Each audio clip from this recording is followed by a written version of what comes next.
तो लगातार मध्य प्रदेश असेंबली इंतखाबात की पोलिंग पर न्यूज 18 उर्दू की नजर बनी हुई है और बार बार न्यूज 18 उर्दू अपने नाजरीन से यही अपील कर रहा है, मध्य प्रदेश के नाजरीन से, कि भाई अगर आपने अब तक अपना वोट नहीं डाला है तो फौरन अपने घरों से निकल जाइए, क्योंकि आधा दिन गुजर चुका है, 4 घंटे से ज्यादा गुजर गए हैं। शाम 5 बजे तक पोलिंग होनी है। फौरन पोलिंग बूथ पर पहुंचिए और जमहूरियत के इस जश्न में शामिल हो जाइए।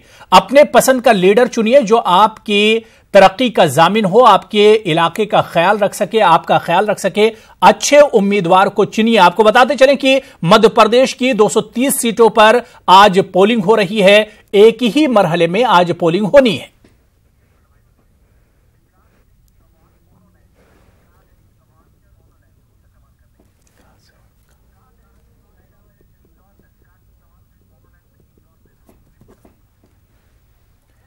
और चलिए अब सीधे इंदौर का रुख करेंगे, जहां से हमारे नुमाइंदे विकास चौहान हमारे साथ इस वक्त फोन लाइन पर जुड़े हुए हैं। विकास, इंदौर की अगर बात करें, कुछ देर पहले हमारी अरुण त्रिवेदी से बात हुई थी। उन्होंने कहा कि कई जगहों पर ईवीएम खराब होने की खबर आई थी। 4 घंटे से ज्यादा इस पोलिंग को गुजर गए हैं। इंदौर में पोलिंग की रफ्तार क्या कुछ है? जी हाँ, बता दूं कि जिस तरीके से ईवीएम में शिकायत मिल रही थी और शहर के विभिन्न हिस्सों में एक दो जगहों पे इसकी शिकायत मिली और लगभग आधा दर्जन के आसपास इसका आंकड़ा निकलकर सामने आया है कि जहां पर ईवीएम की कुछ मशीनें आधे घंटे बंद रही, कुछ मशीनों में और भी वक्त लगा, लिहाजा कुछ समय बाद उन्हें बदल दिया गया और सुचारू रूप से जो बाधा रहित जो मतदान था उसको शुरू कर दिया गया। लेकिन अभी जो रफ्तार है उसकी शुरुआत सुबह से ही कुछ समय तक डिले हो गई थी, जिसका समय शाम को एक्स्ट्रा मिलता है या नहीं मिलता है ये कुछ समय बाद स्पष्ट हो सकेगा। लेकिन ये जरूर था कि इस बार भी जो अक्सर ईवीएम की जो खराबी और परेशानी का जो मसला रहता है वो इस बार भी उत्पन्न रहा और उसका खामियाजा आम जनता को भुगतना पड़ा। इसके साथ साथ मैं और उसकी बात करूं कि जिस तरह से सुबह से कुछ शांतिपूर्ण जो चुनाव है वो चल रहा है और विभिन्न हिस्सों में उसका नजरिया भी देखने को मिला, लेकिन शुरुआती तौर पे राऊ थाना इलाके में एक घटना सामने निकल कर आई। इसके अलावा एक MIG थाना इलाके में जहां पीठासीन अधिकारी की हार्ट अटैक आने से मौत हुई।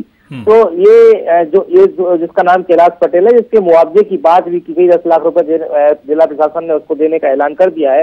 इसके साथ साथ में जिसका मैंने जिक्र राऊ में किया, वहां एक बीजेपी के समर्थक है कैलाश चावड़ा, जिन पर चाकू से हमला हुआ है, जिनका अभी इलाज जारी है। तो कुल मिलाकर बाकी सभी जगहों से खैरियत भरी खबर आ रही है और ये तो जरूर सुबह से घटनाएं ऐसी थी जो कि नजर में बनी रही।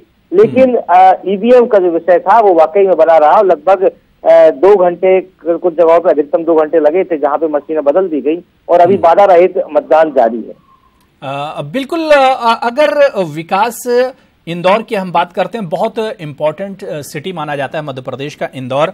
यहाँ पर पॉलिटिकल समीकरण क्या है इस बार, इक्वेशन क्या है पॉलिटिकल इक्वेशन की अगर हम बात करें?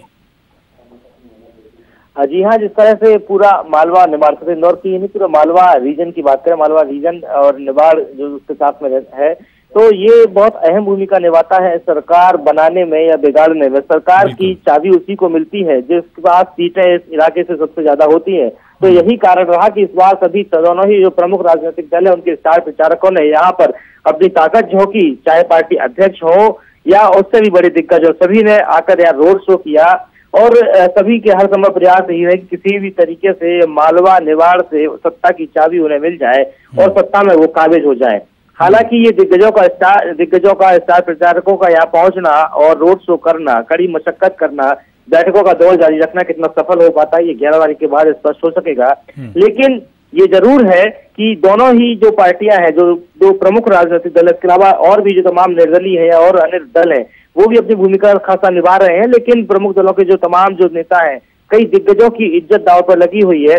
लेकिन किसी भी दल के लिए ये आसानी से नहीं कहा जा सकता है कि ये सीट ये सरकार उनके लिए बहुत आसानी से निकल रही है, क्योंकि इस बार का जो चुनाव है वो अनप्रिडिक्टेबल माना जा रहा है। क्योंकि जो वोटर है, वोटर के मन को भापना इतना आसान इस बार नहीं है, क्योंकि मतदाता जो है वो पूर्णतः जागरूक है। उसे पता है कि उसके विकास के लिए कौन सी पार्टी, कौन सा दल, कौन सा नेता उसके लिए मददगार होगा, फ्रूटफुल होगा।